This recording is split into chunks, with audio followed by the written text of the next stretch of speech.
Hello! Did you know that FEAR stands for false evidence appearing real?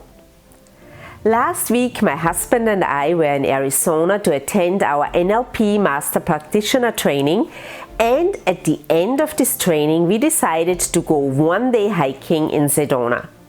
We haven't been there, so it seemed like the perfect opportunity. One of the most popular hikes in Sedona is the Devil's Bridge. And this is most definitely an adventure that was on our bucket list. It isn't a super long hike, at least not by our measures, but it is steep and it is not recommended to go there if you have a fear of heights. I was a little bit nervous, but here's what I have learned. Things are never as bad as they seem.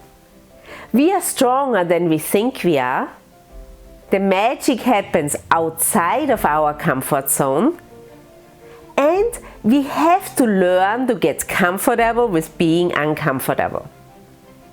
Truth to be told, we hiked up to the Devil's Bridge and then we had to wait about 30 minutes to take a picture.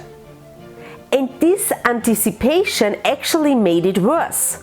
We watched people walk on the bridge and I got more nervous by the minute. But we had to know if we could actually do this.